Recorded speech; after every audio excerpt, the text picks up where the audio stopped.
bit of an update really for it.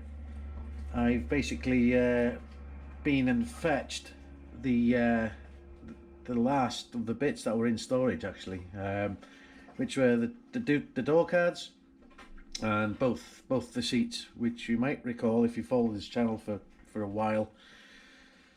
The brown elite seats that I bought and fitted early on this late on last year actually, onto the 205. So I've got them back from storage. The foreman is giving the door cards an inspection, giving them a good going over. So here's the driver's side seat. In here I decided to put the passenger seat in the car, just create a little bit of space. You might notice I've parked the car on an angle simply because I can open the passenger side door to tackle the passenger side window, electric window issue. But yeah, it's barely anything has happened since I went to fetch the bits on Tuesday. However, I have got an update. It's small, but it's significant really in as much as it's the identity of the car really. I got my the decals for the bullets, the C-pillar bullets back from got them from Red Rocks Graphics here in Bonnet village called Bonnet, village I was raised in. A chap called Brent sorted them out for me. He's done a really good job. As you can see now, the C-pillar is complete. Very good attention to detail on them there. I'm really happy with them. I think they look quite good, something a little bit different. And he also did, oh, I'm gonna watch my back. Apologies for the moans and groans, my back is in absolute agony. So there we go. He's also done the centre badge for the steering wheel. Come on, bud, come on, wait, come on. So so we're all set on the steering wheel front. So great progress on that, and I think you'll agree that it should look fairly nice when it's finished, and certainly the seats and the steering wheel are going to certainly promote the Clubsport title to the car. Under the bonnet, nothing's happened since. Excuse the ugly big massive penny washer. I'm going to create some special tabs to lock them down, because of course on the 205 these things just break. The plastic gets brittle and they break. To finish off underneath here, I'm going to buy a strip brace, and I'm also going to be putting a foam air filter back on here. So I'm exploring the option of hopefully being able to have the hashtag DR Motorsport text somehow stenciled on to the filter. Whether that happens or not, I'm really not sure, but it won't be for the lack of trying. Although I don't think I'll have much luck with doing that, but it would be great touch. So there you are at the minute. In the next bit, however long that's going to be, I'm really not sure yet, because my back is absolutely killing me. We'll be sorting out the electric window, putting the interior shelves, glove box, kick panels, and various bits like that back in, seats back in, and hopefully get the rear window fitted, and get it to the MOT centre, which is now booked for the 31st of January, and of course the videos lag behind real time, So but yeah, the big day is 31st of January, and by the time you see this video, hopefully it'll be MOT taxed, insured, MOT'd, and on the road for to put a few miles on it to shake it down, just make sure everything's good. Yeah, really getting excited, and I'll see you in the next bit. Good afternoon everyone, welcome back to the channel. It's now Tuesday.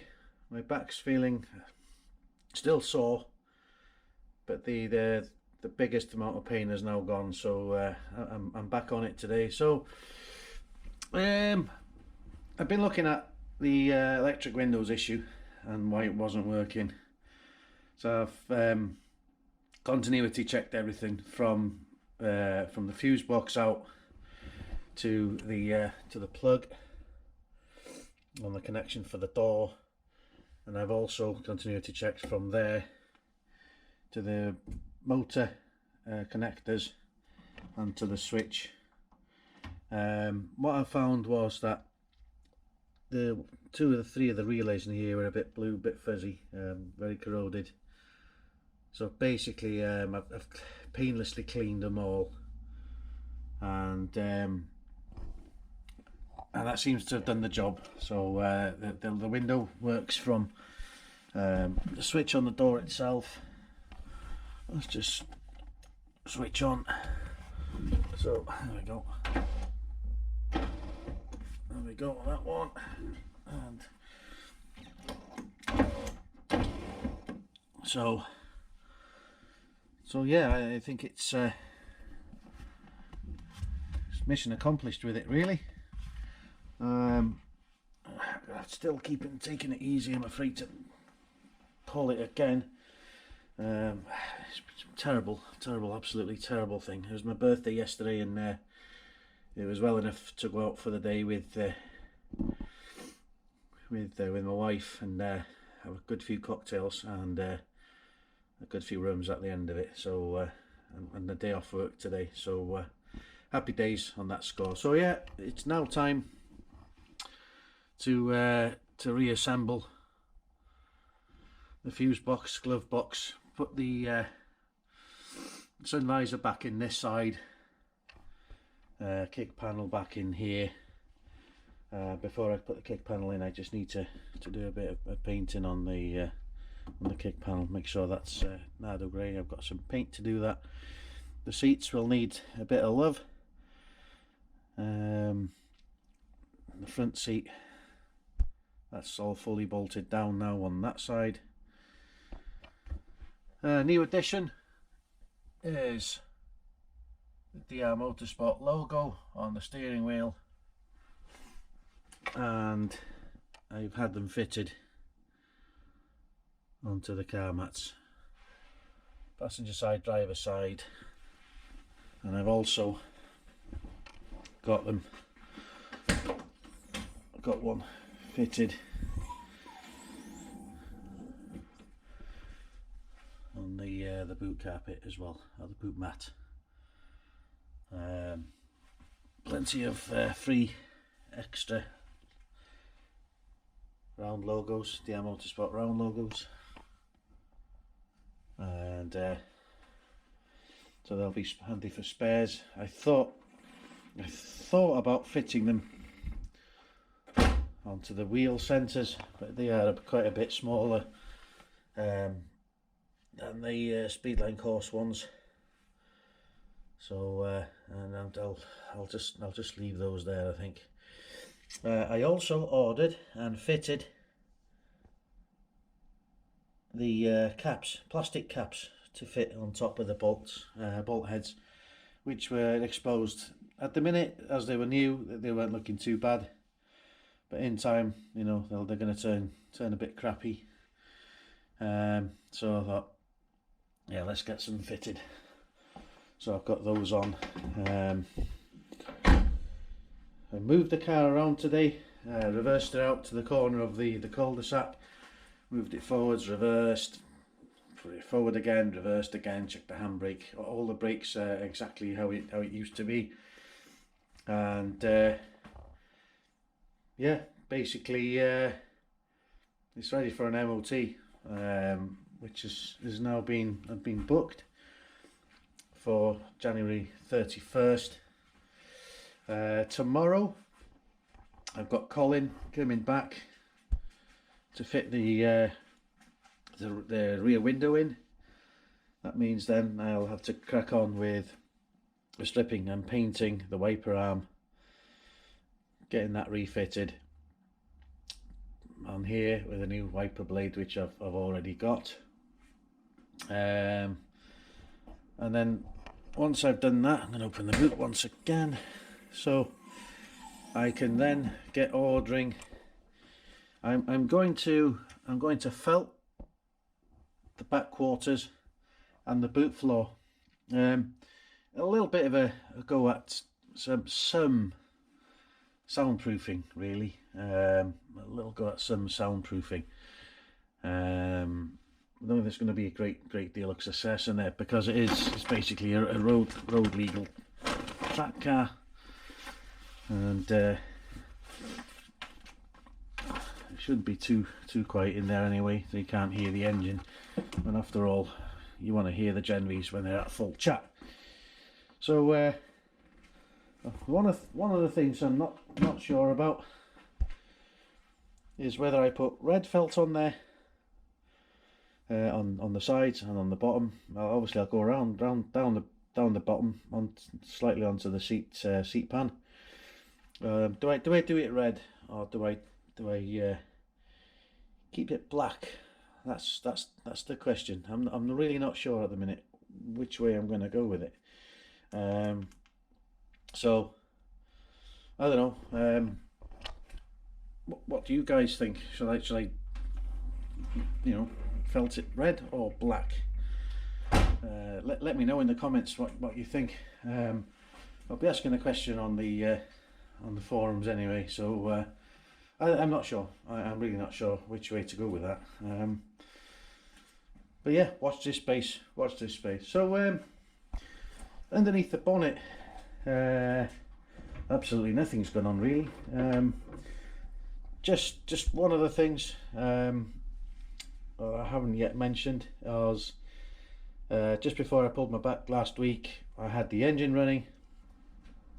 This coolant system was filled and it was bled, and the fans kicked in twice.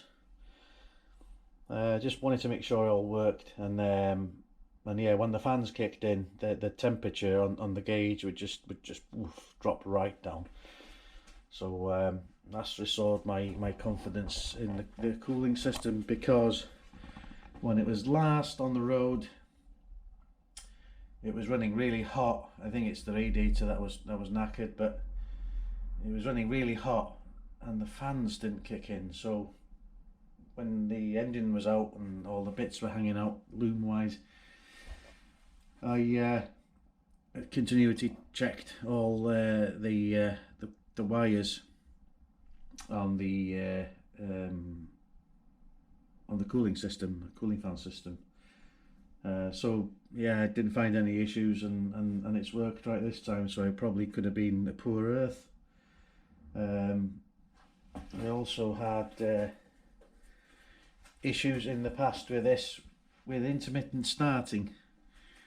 Sometimes it would crank, other times it wouldn't, and the last time that it didn't, it was in a close friend's funeral. Unfortunately, wasn't happy. So fortunately, just in case, I had a length of wire. So I ran that directly from the live battery terminal to the exciter terminal on the starter, and that got us cranked over. And on the same day, the fans didn't work. So but all the earths are renewed now, all scrubbed, and they're all sealed over actually as well, so no corrosion gets in there. But yeah, really close now to completion. I'm hoping by the end of this evening to at least have the passenger seat back in situ. I'll give the back seats a bit of a treatment in a minute, very quickly. I'll get the door card back on the door, handles and the door bucket fitted, and then all that will need doing really will be that the glove box and lower dash, the kick panel will need refitting. So yeah, it's really be pretty much there now, and all issues resolved, which is brilliant. So I've just got the door gutter seals to fit body wise. I've already done the driver side one. As you can see, it's such a laborious job, that one. So I had my thinking cap on, and I figured out a way to clean them, and this might be of help to somebody else who's going to be restoring one or will need to refit their seals, their gutter seals. So as you can see, it's nice and clean, and what I've been using is this attachment on the pillar drill. So it's nylon, really soft nylon, and what I like about it is that it kills off the double-sided tape, and it doesn't damage the rubber, because if you had a wire brush on that, it would just absolutely destroy the rubber. So so that's what I've been doing with that. So hopefully that'll be of use to someone else who's watching this video and looking to sort out the seals. But the biggest amount of pain has now gone, so I'm back on it today. So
well, welcome back. That's the glove box all fully assembled. The seat is back and fastened in situ.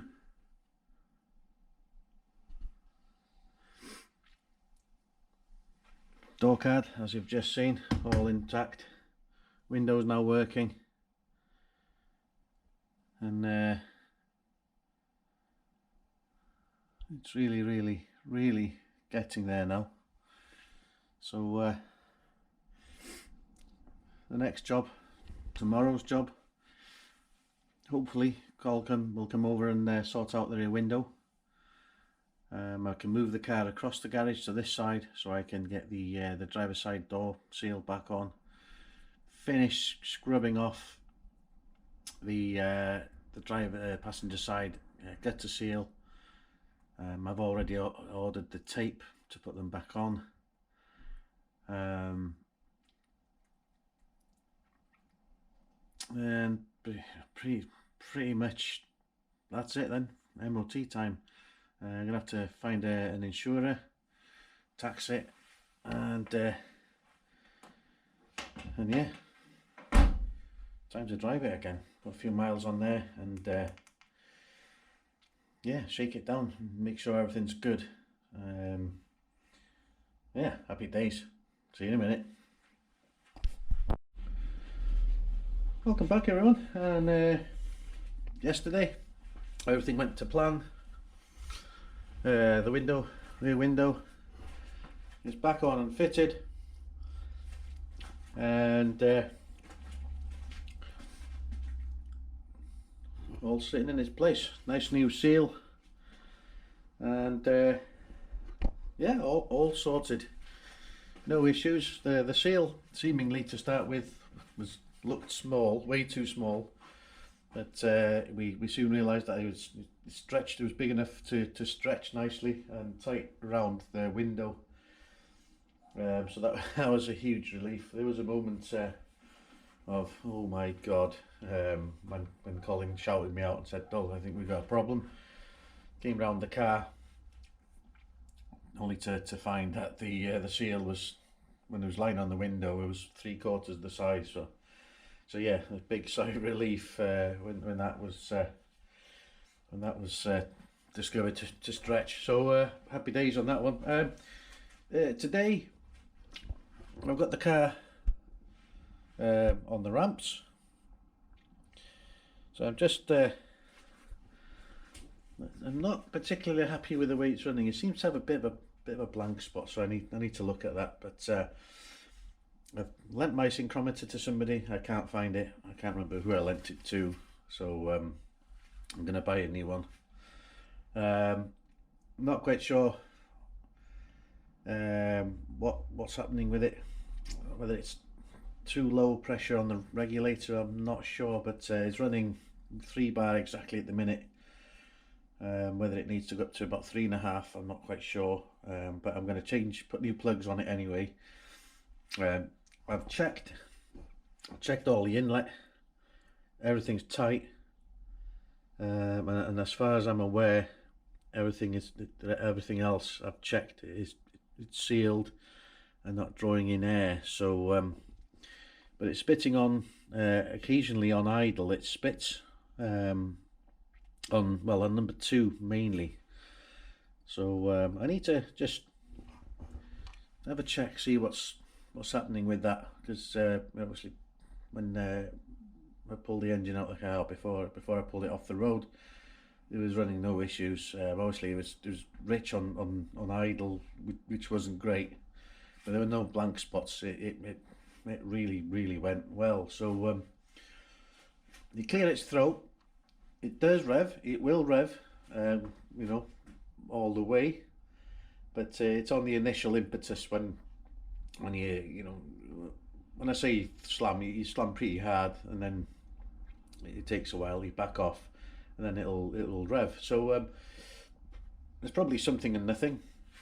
So I'm gonna change the plugs, get the carbs balanced, because it's not running particularly balanced on idle, and get that sorted. But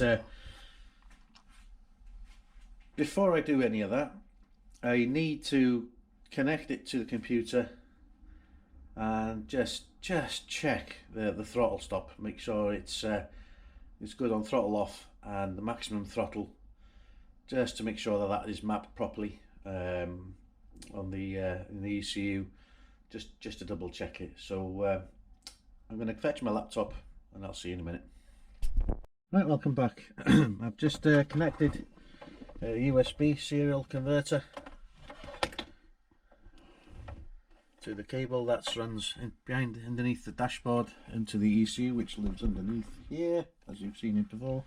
I'm just going to connect this round and into here, because I had to reconfigure a port yesterday. So basically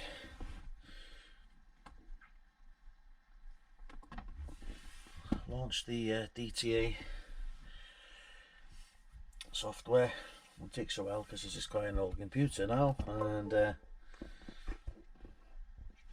right, DTS fast software should be loading up. This laptop is particularly slow. There we go. Okay, so switching the ECU on, connecting to ECU.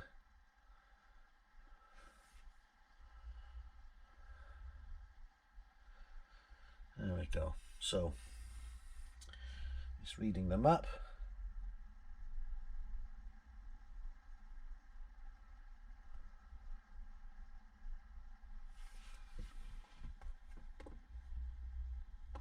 There we go. Right. So throttle is indicating 0. So this is a quick check. Okay, so I'm getting 0 to 100, which is a good indication. So we're going to go to throttles. Oops, here we go. Engine configuration, throttle stops.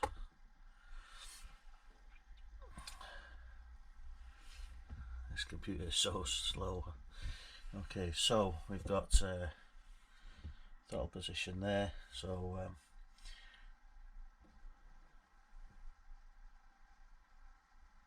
that's looking good.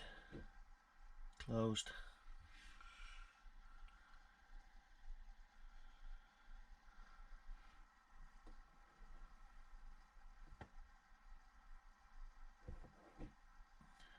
So that's 8, which I noted down before, and 897 when it was full chat.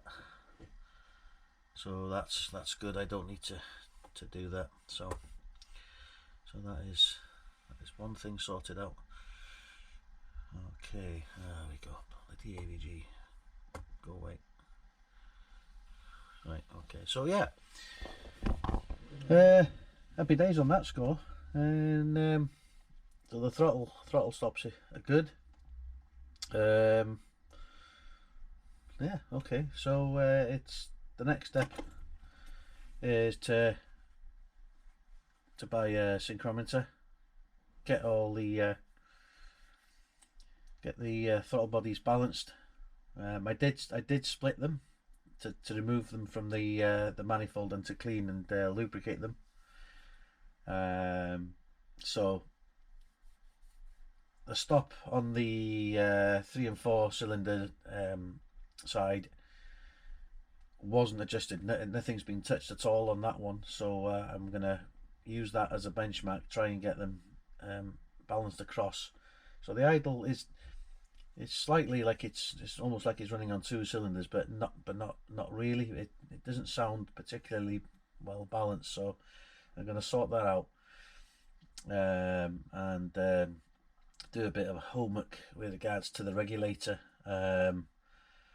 Obviously I've changed the gauge, and I've adjusted it, and the idle became smoother when I adjusted it down from it must have been around about 5 bar on the old one, on the old gauge that wasn't moving. So I opened it up, dropped it down to 3, and the idle was infinitely better at that point.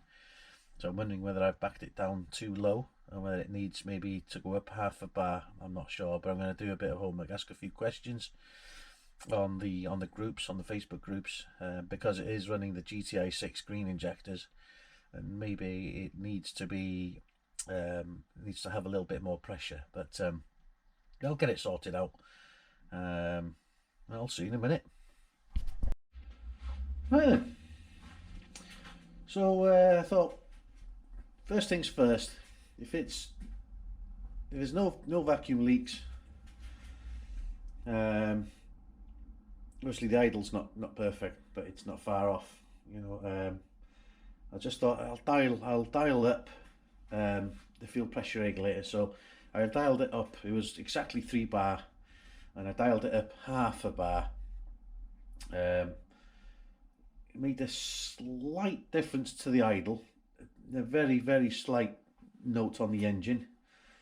So I locked the fuel reg off and blipped it, and I mean really blipped it, and the blank spot's gone. So yeah, absolutely chuffed. I wasn't expecting to have sorted that out, but I have, and yeah, really pleased about that. Really pleased. So so that's another one ticked off the list. So at least now, touch wood, everything being well, it'll run really well to the MOT centre, because you know, a blank spot. It's not a nice thing.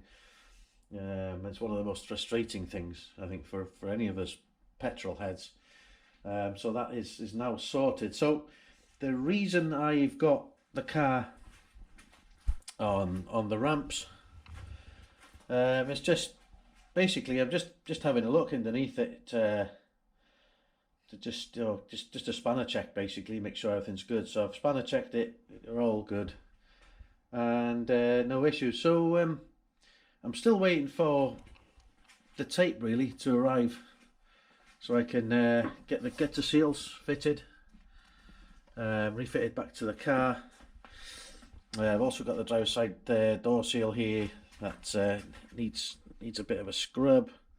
There's some primer overspray here from past escapades, and there's some Miami blue on the edge of this here. So I'm going to give that a clean, refit that back onto the car. Then once I'm hoping I get the 3M VHB tape tomorrow.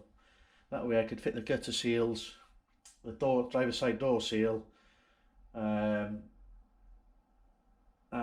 other than painting the rear.